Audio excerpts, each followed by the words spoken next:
Mr. Tommy Davidson, next on Your Voice.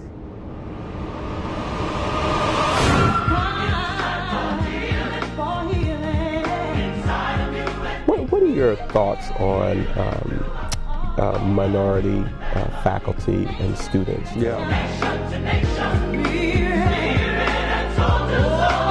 Actually, I'm looking forward to working with them in a kind of a different role now. And creating requires action, activity, commitment, accountability, involvement.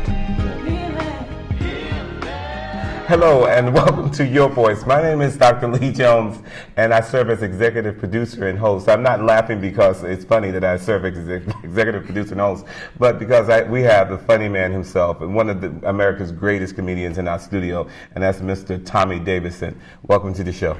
Thank you. Nice to be here. Man, why are you going to do that? And to my viewing audience. Why are you going to do that right before we go on air? What I do? I just talked about the texture of the couch, and I didn't notice that the one thing that I did notice about you is that you're always color coordinated. But I didn't know you was going to take it as far as the couch.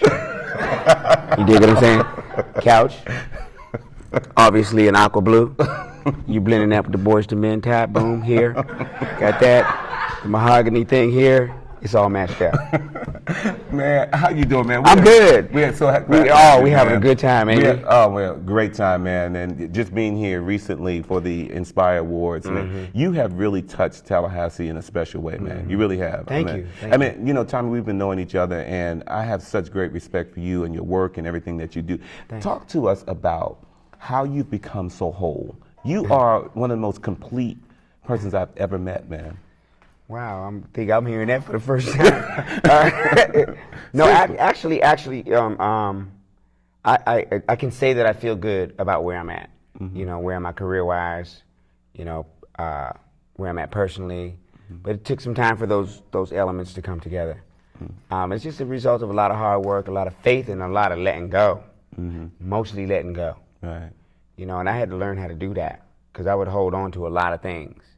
You know, and I thought for some reason that if I could somehow control every aspect of my life, then I can have success. You know, and I found out it was just the opposite. That the more that I let go of every aspect and the more that I trust and I just do what's in front of me, the results are always good. But that's counter to what I learned. Right. You know? Right. So now the enlightenment really isn't mine. It's just that I was just fortunate enough to be blessed to have that knowledge now. Right. You know. Right. So Tommy, we have so much to talk about in a short period of time. Where did you get your start, man? And who is Tommy Davidson? Those are two opposing questions, but let's start with the latter first. You know, who is Tommy Davidson, and where did you get your start? Tommy Davidson I'm still in the process of becoming. You know, I'm just a human being. I ain't a human doing. So it's like, that part, I pretty much let, you know, the universe and time just define. The way that I came here, like where I'm at now, career-wise, you know, comedy, I'm doing movies and stuff like that, wasn't something that happened on purpose. Like I was working at the hospital.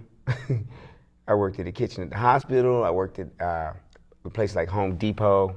It's different everywhere. You got Heckingers, you know, but like a home appliance store. And I was cooking, you know, in hotels and stuff, just making a living. You know, I got out of high school, went to college for a minute. I didn't find that very favorable. I went for like one semester, you know, and it just wasn't. I wanted to get into communications, but I couldn't fuse.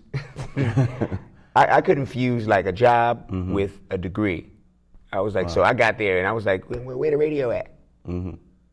Well, like what? You know, I had like, you know, rock science. I was like, what this got to do with me being on the radio? Right. Like I never really understood, you know, long-term education that leads to.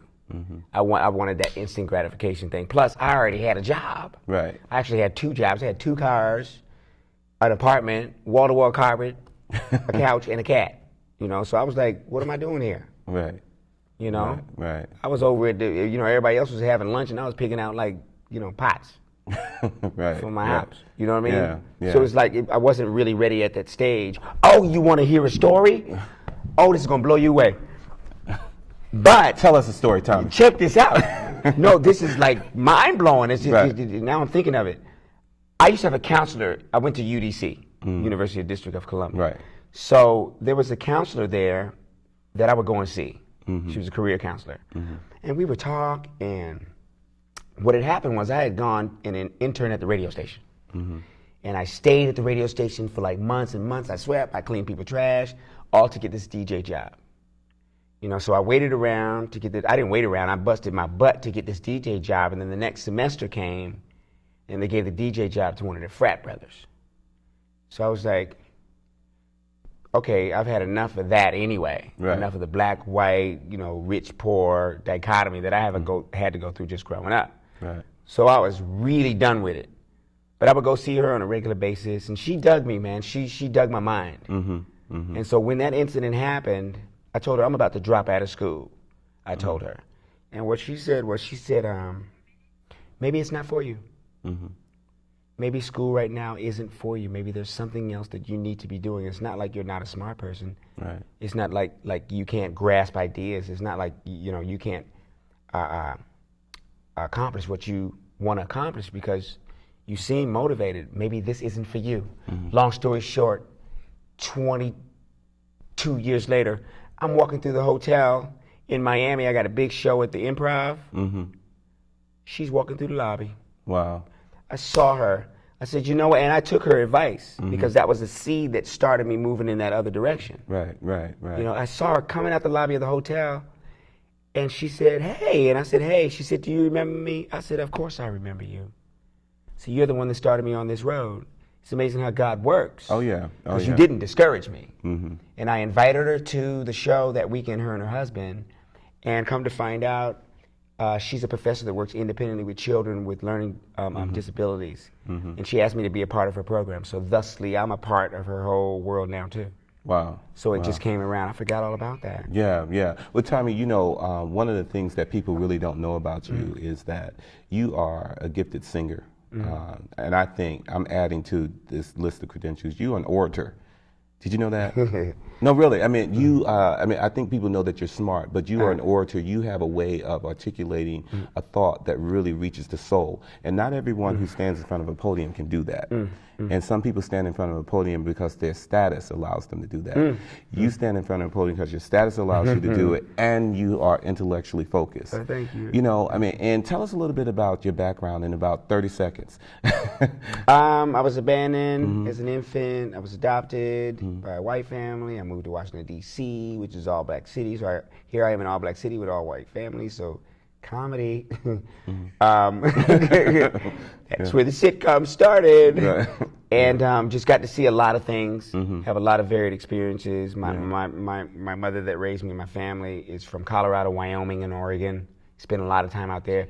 But yet I spent a lot of time in inner city, D.C., Harlem, New York, Brooklyn, New York. You're talking about dichotomies.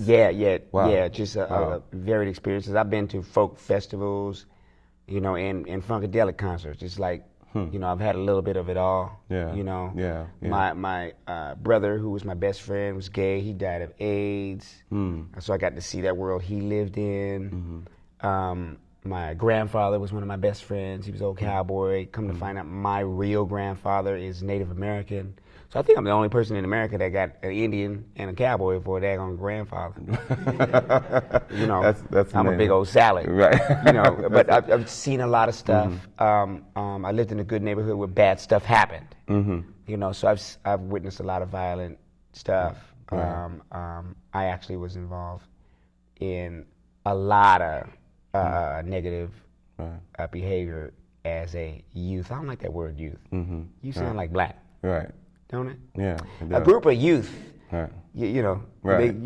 They ain't never say that about the lacrosse team. A group of youth took the black stripper to the Duke lacrosse team is always spoken with. The Duke lacrosse team. When, you know what I mean? Start out with that, but it's a group of youth. Right.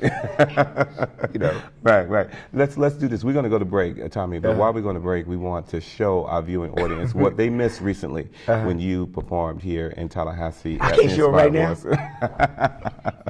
Let me show them right now. Stay tuned. We'll be right back with Tommy Davidson. I'm going to show them now. It's a fact that more than half of African American women are obese, a major cause of diabetes.